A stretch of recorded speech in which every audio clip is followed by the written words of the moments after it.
की पूर्ण बहुमत की सरकार बनानी होगी। ये मान्यवर श्री कांशीराम जी की उनके देहांत होने से पहले ये दिली तमन्ना थी। तभी फिर इन वर्गों के लोग यहाँ हर मामले में व हर स्तर पर पूरे स्वाभिमान के साथ अपनी जिंदगी व्यतीत कर सकते हैं, जिनसे प्रेरित होकर फिर अन्य राज्यों में भी इन वर्ग फिर यहाँ बाबा साहब का काफी हद तक अधूरा रहा सपना जरूर साकार हो सकता है। लेकिन दुख की बात यह है कि मान्यवर श्री कांशीराम जी के जीते जीतो इनका ये सपना साकार नहीं हो सका था, जिसे फिर इनके देहांत के बाद सन 2007 में इनकी एकमात्र रही उत्तराधिकारी व पार्टी की राष्ट्रीय अध्यक्ष ने, अर्थात हमने यहाँ उत्तर प्रदेश में बहुजन समाज के साथ साथ समता मूलक समाज व्यवस्था में विश्वास रखने वाले उच्च वर्गों के लोगों को भी साथ में लेकर इसे पूरा भी किया है। और सन 2007 में देश के विशाल आबादी वाले यूपी स्टेट में पहली बार हमने यहाँ अपनी पार्टी के अकेले ही पूर्ण बहुमत की सरकार बनाई है। हालांकि पहले 3 बार हमने बनाई, वो मिली जुली सरकार थी, लेकिन चौथी बार हमने अकेले अपने बलबूते पर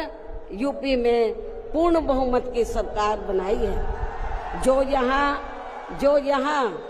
खासकर कांग्रेस, बीजेपी, सपा व अन्य जातिवादी पार्टियों को कतई भी अच्छा नहीं लगा है। जबकि इससे पहले केंद्र की रही भाजपा सरकार ने सत्ता का दुरुपयोग करके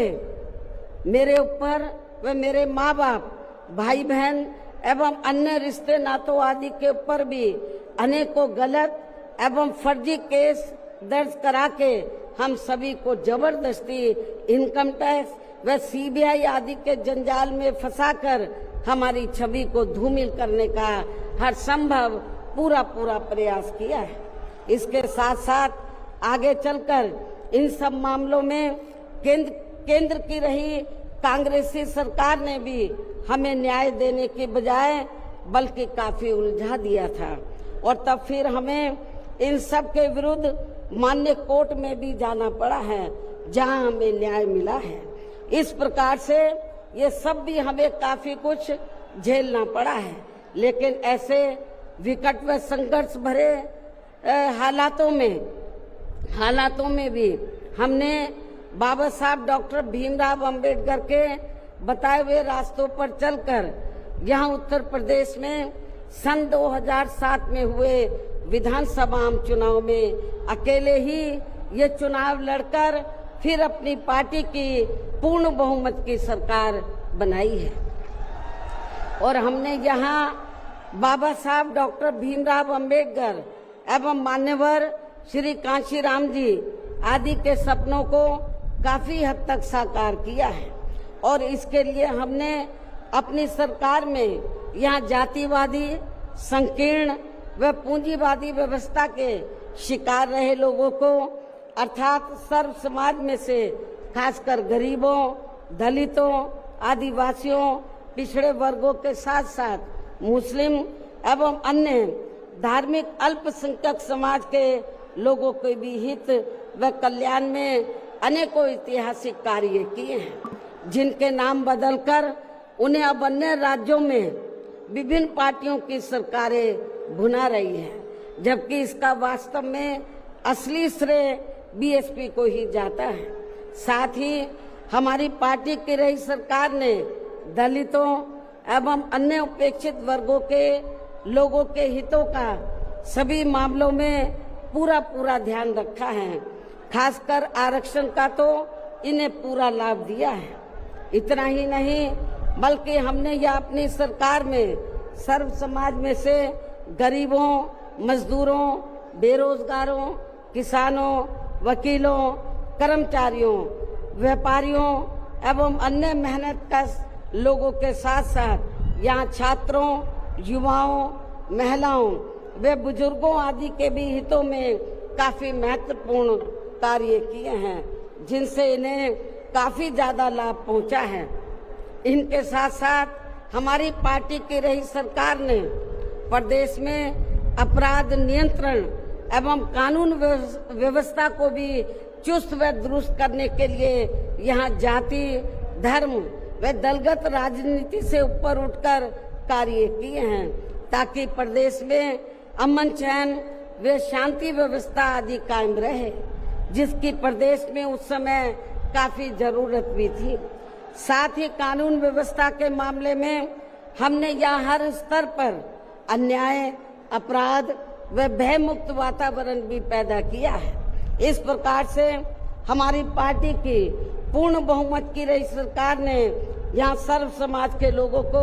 हर मामले में व हर स्तर पर सर्वजन हिताय व सर्वजन सुखाय की नीतियों पर आधारित थी। यहाँ काफी बेहतरीन सरकार दी है, जिसे प्रदेश की जनता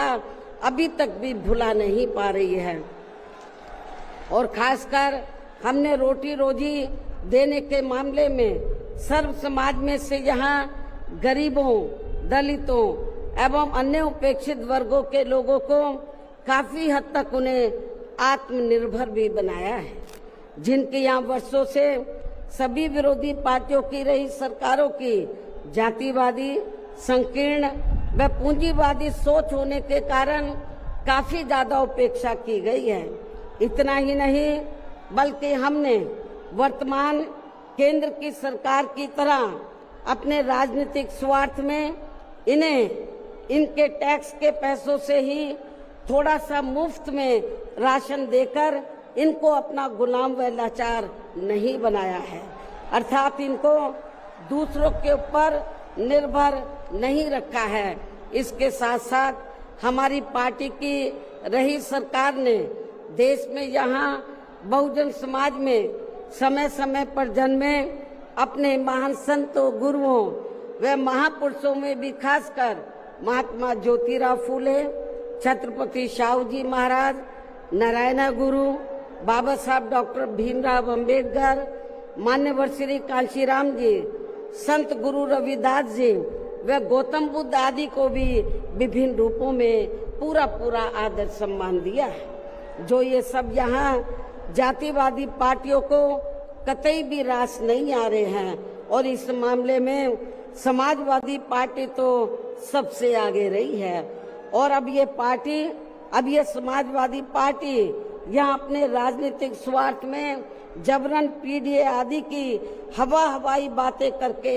इन वर्गों को गुमराह करने में लगी है, जबकि हमारी पार्टी की रही सरकार ने अपने संतों, गुरुओं व महापुरुषों आदि के नाम पर यहाँ प्रदेश में जिन जिलों, संस्थानों एवं योजनाओं आदि के नाम रखे थे, तो उनमें से काफी को तो सपा की रही सरकार ने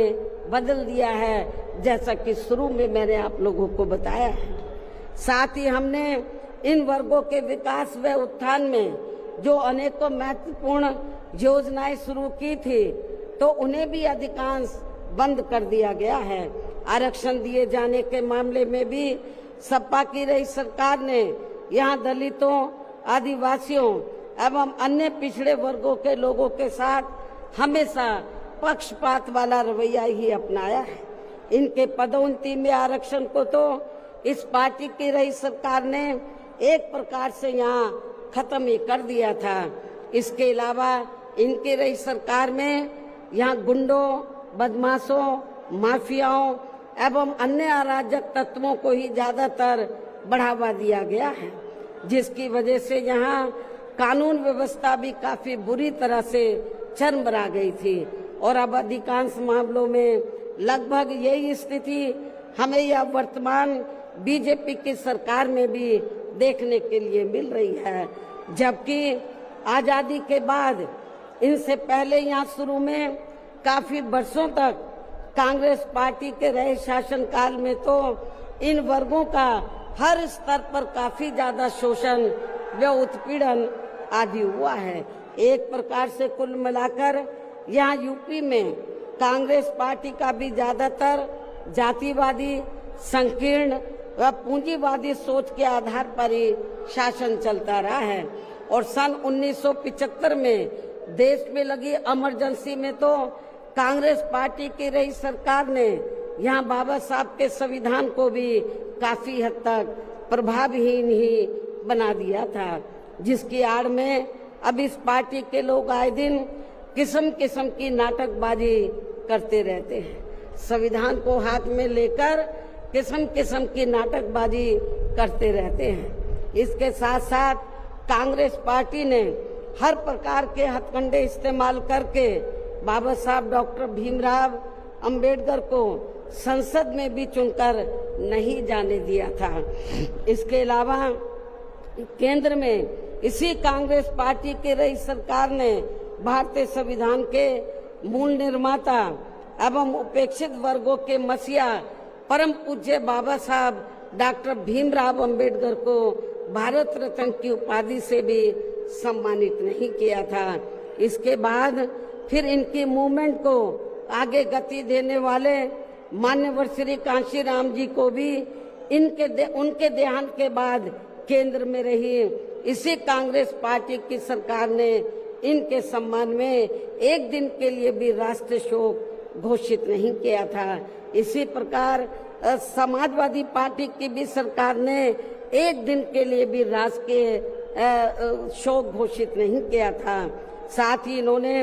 देश में पिछड़े वर्गों की आरक्षण संबंधी मंडल कमीशन की रिपोर्ट को भी लागू नहीं किया था, जिसे फिर बीएसपी के अथक प्रयासों से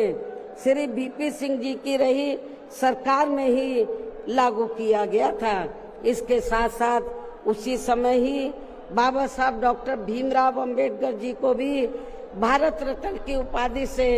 सम्मानित किया गया था। इसी प्रकार अब बीजेपी व अन्य जातिवादी पार्टियों के भी शासनकाल में इन वर्गों का शोषण व उत्पीड़न आदि होना अभी तक भी बंद नहीं हुआ है। इसके अलावा इनकी सरकारों में भी जनता को लुभाने के लिए आए दिन घोषणाएं, शिलान्यास व उद्घाटन आदि तो काफी किए जाते हैं, लेकिन इनसे भी जनता को कोई खास लाभ मिलने वाला नहीं है, क्योंकि ये कागजी व हवाई ज्यादा और जमीनी हकीकत में बहुत कम होते हैं। ऐसी स्थिति में आप लोगों को पूरे देश में सर्वजन हिताय व सर्वजन सुखाय की नीतियों पर आधारित ही अपनी पार्टी को ही हर मामले में मजबूत बनाकर इसे केंद्र एवं राज्यों की भी सत्ता में लाना बहुत जरूरी है। और अब पार्टी के लोगों को यहाँ उत्तर प्रदेश सहित देश के अन्य जिन भी राज्यों में कुछ समय के बाद जो एक साथ विधानसभा के आम चुनाव होने वाले हैं, तो उनको वहां भी ऐसी सभी विरोधी पार्टियों को सत्ता में आने से जरूर रोकना है। और खासकर यहाँ यूपी में तो इनको अपनी पार्टी बीएसपी की ही फिर से अकेले पूर्ण बहुमत की सरकार बनाना बहुत जरूरी है, जिसे यहाँ कांग्रेस, बीजेपी, सपा व अन्य सभी विरोधी पार्टियां किस्म किस्म के षड्यंत्र व हथकंडे आदि इस्तेमाल करके इसे रोकने का हर संभव पूरा प्रयास करेगी। और इस संदर्भ में वैसे आप लोगों को ये मालूम है कि सन 2007 में यूपी में बीएसपी की ही अकेले ही पूर्ण बहुमत की सरकार बनने के बाद फिर बीएसपी की सर्वजन हिताय व सर्वजन सुखाय की रही कार्यशैली से पूरे देश में बीएसपी के बढ़ते हुए प्रभाव को देखकर फिर यहाँ सभी जातिवादी, संकीर्ण व पूंजीवादी पार्टियों ने अंदर अंदर आपस में एकजुट होकर अपनी पार्टी को यहाँ सत्ता में वापस नहीं आने दिया है। साथ ही देश के अन्य राज्यों में भी अपनी पार्टी को आगे नहीं बढ़ने दिया है, क्योंकि बीएसपी के यहाँ अकेले ही सत्ता में आने पर यहाँ यूपी में सन 2007 में बीएसपी के यहाँ अकेले ही सत्ता में आने पर इनको ये डर था, सभी जो जातिवादी पार्टियां हैं इनको ये डर था कि यदि बीएसपी को आगे बढ़ने से नहीं रोका गया तो फिर ये पार्टी केंद्र की सत्ता तक भी जरूर पहुंच सकती है, जिससे घबराकर फिर बीएसपी को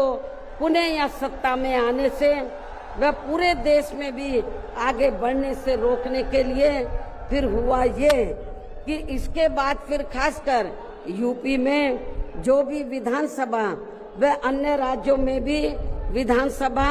व देश में लोकसभा के आम चुनाव हुए हैं, तो उन सभी चुनावों में यहाँ कांग्रेस, बीजेपी, सपा व अन्य सभी विरोधी पार्टियों ने अपनी खासकर जातिवादी मानसिकता के तहत चलकर वे अंदर अंदर आपस में एकजुट होकर तथा किस्म किस्म के हथकंडे इस्तेमाल करके फिर बीएसपी को इन्होंने कामयाब नहीं होने दिया। सारी जातिवादी पार्टियां अंदर अंदर एक हो गई थी। एक होकर इन्होंने जहां जहां बीएसपी जीत रही थी तो वहां इनको हराया। जो विरोधियों के कैंडिडेट जीत रहे थे उनको इन्होंने अपना वोट ट्रांसफर कराया। इसके साथ ही फिर बाकी रही से कमी ईवीएम में की गई धांधली के जरिए पूरी कर दी गई, जबकि वर्तमान हालातों में ईवीएम के काफी विरोध के चलते ये ईवीएम वाला सिस्टम कभी भी खत्म किया जा सकता है। अब ईवीएम का विरोध बहुत हो रहा है और फिर उन्हें या बैलेट पेपर वाला सिस्टम लागू हो सकता है, इसकी भी काफी संभावना है। ऐसे में अब हर स्तर पर हमें हर स्तर पर हमेशा अपनी पार्टी को मजबूत बनाते रहना बहुत जरूरी है। इसके साथ ही सावधानी के तौर पर यहाँ मैं ये भी कहना चाहूंगी कि अब तो पूरे देश में विरोधी पार्टियों ने बीएसपी को कमजोर करने के लिए एक और षड्यंत्र ये रचा है कि अब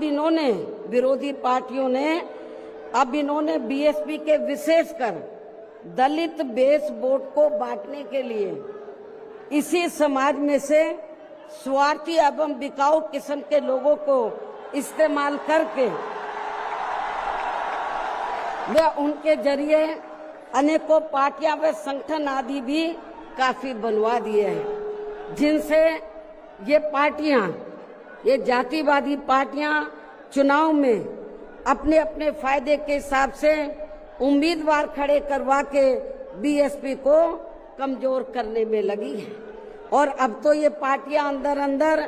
खुद अपने वोट ट्रांसफर करा के इनके एक आधी उम्मीदवार भी जिताकर भेज रही है, ताकि इससे दलितों का वोट बांटने में इनको कुछ मदद मिलती रहे। ऐसी स्थिति में अब आप लोगों को पुणे या यूपी में अपनी पार्टी को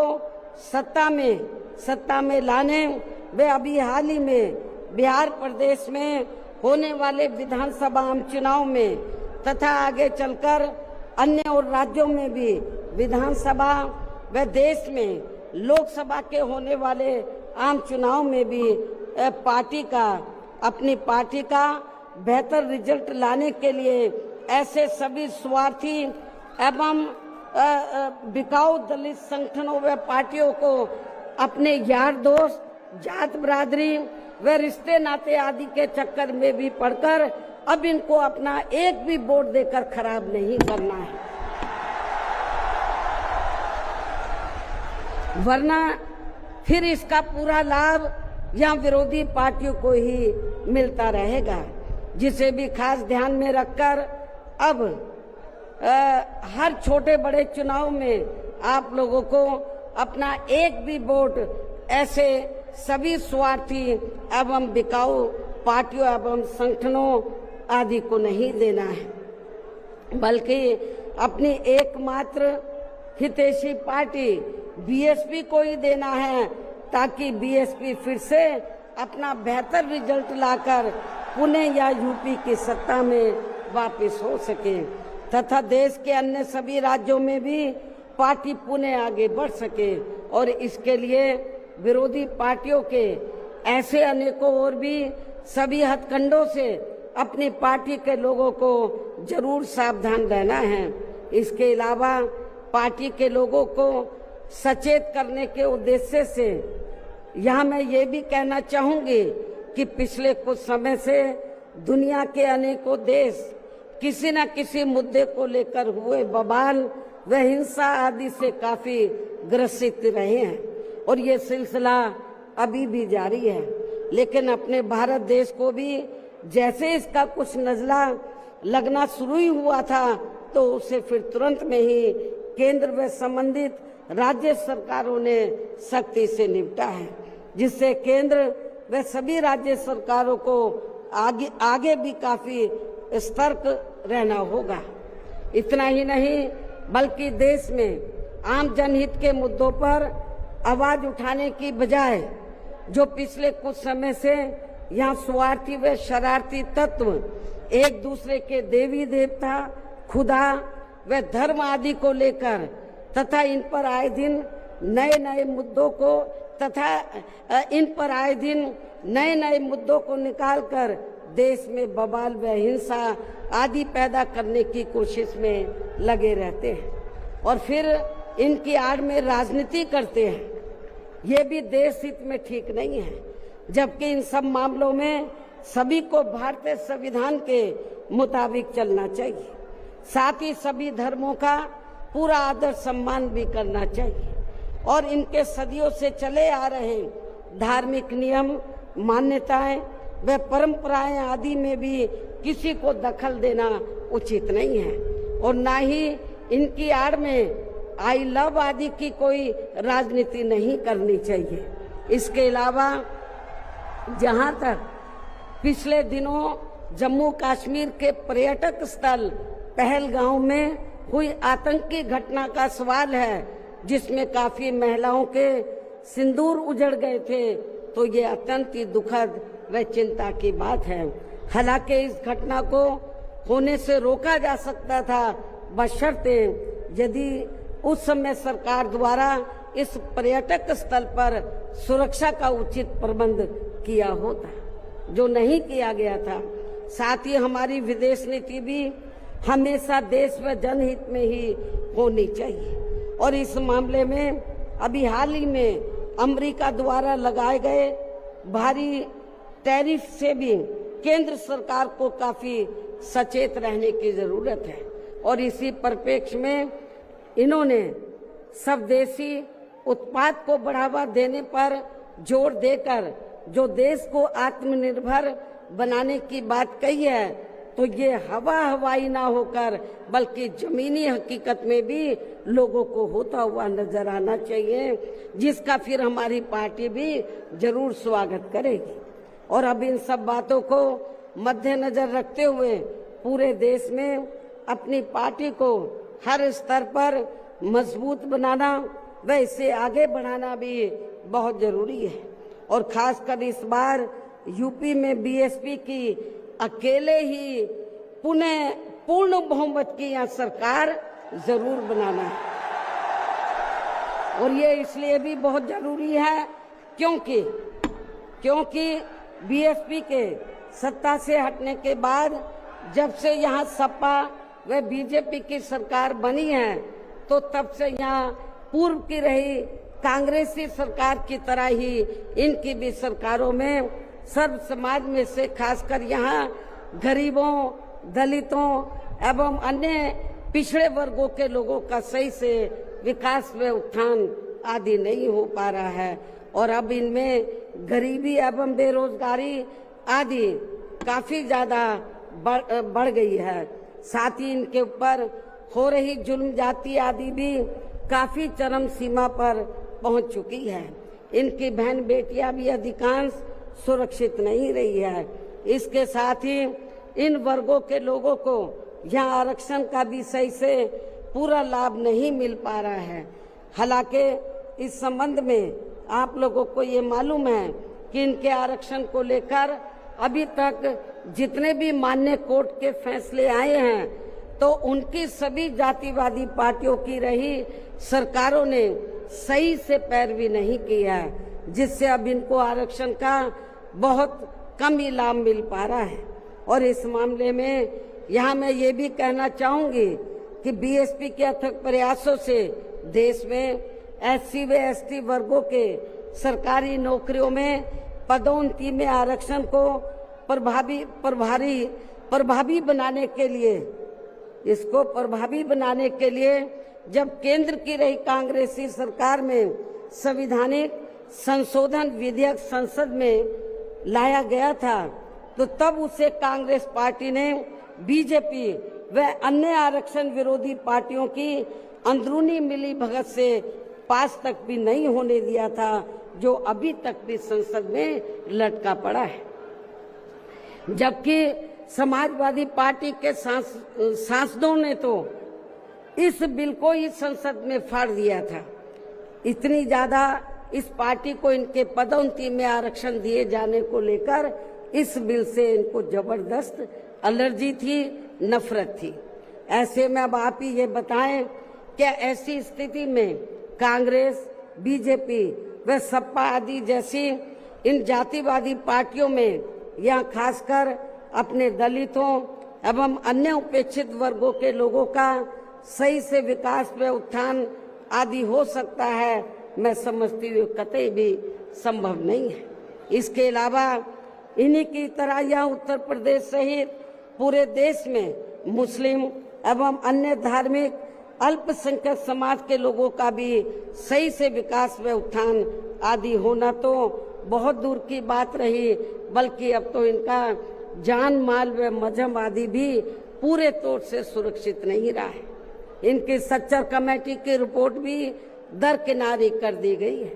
अपर कास्ट समाज में से गरीब लोगों की तथा विभिन्न क्षेत्रों में लगे लोगों की भी स्थिति हमें कोई खास अच्छी नजर नहीं आ रही है। वैसे भी इन सब मामलों में केंद्र व राज्य सरकारों के भी अधिकांश कार्य सरकारी फाइलों में ही सिमट कर रह जाते हैं। ये भी छिपा नहीं है। कानून व्यवस्था भी यूपी सहित पूरे देश में कोई खास अच्छी नहीं है। हर प्रकार के अपराध भी काफी बढ़ रहे हैं। ऐसे में ये विरोधी पार्टियां सत्ता में आने के लिए खासकर चुनाव के समय में अपने अपने चुनावी घोषणा पत्रों में जो किस्म किस्म के लुभावने वायदे करती हैं, तो उनको फिर ये पार्टियां सत्ता में आने के बाद 50% भी लागू नहीं करती हैं। साथ ही इनके गलत आर्थिक नीतियों की वजह से पूरे देश में गरीबी, बेरोजगारी व महंगाई आदि भी लगातार बढ़ती जा रही है, जिन पर पर्दा डालने के लिए अब ये पार्टियां आए दिन किस्म किस्म के हथकंडे इस्तेमाल करती रहती हैं। इतना ही नहीं, बल्कि अब तो सत्ता एवं विपक्ष अंदर अंदर मिलकर वे अपनी जातिवादी मानसिकता के तहत चलकर यहाँ बाबा साहब डॉक्टर भीमराव अंबेडकर द्वारा निर्मित किए गए इनके मानवतावादी व समतामूलक भारतीय संविधान को भी बदलकर इसे ये पुराने वाले जातिवादी ढांचे में ही परिवर्तित करना चाहते हैं, जिसके लिए इनके साधु संत भी आए दिन पैरवी करते रहते हैं, जिसे हमारी पार्टी बीएसपी कतई भी बदलने नहीं देगी, चाहे इसके लिए हमें कितना भी संघर्ष क्यों ना करना पड़े। तभी फिर यहाँ दलितों, आदिवासियों, पिछड़े वर्गों एवं अन्य उपेक्षित वर्गों के लोगों के कानूनी अधिकार सुरक्षित व बचे रह सकते हैं। वरना इन वर्गों के लोगों को अभी तक थोड़ा बहुत जो भी लाभ मिल रहा है, तो फिर यहाँ संविधान बदलने पर ये काफी कुछ खत्म ही हो जाएगा, जिन्हें बचाने व बरकरार रखने के लिए इन सभी वर्गों के लोगों को बीएसपी के झंडे तले आपस में एकजुट होना बहुत जरूरी है। साथ ही अपनी बीएसपी पार्टी को हर स्तर पर मजबूत बनाकर इसे सत्ता में भी लाना बहुत जरूरी है, क्योंकि बीएसपी ही एक ऐसी पार्टी है जो यहाँ बाबा साहब के बनाए गए संविधान को सुरक्षित रख सकती है और संविधान के मुताबिक चलकर यहाँ सदियों से उपेक्षित रहे दलित एवं अन्य उपेक्षित वर्गों के लोगों को अपने पैरों पर खड़ा कर सकती है। और ये सब आप लोगों ने यूपी में अपनी पार्टी की 4 बार रही सरकार के दौरान होते हुए देखा है। ऐसे में अब यूपी में बीएसपी को ही फिर से सत्ता में लाकर यहाँ की जनता को हर मामले में खुशहाल बनाना होगा, जिसके लिए पार्टी के लोगों को सन 2007 में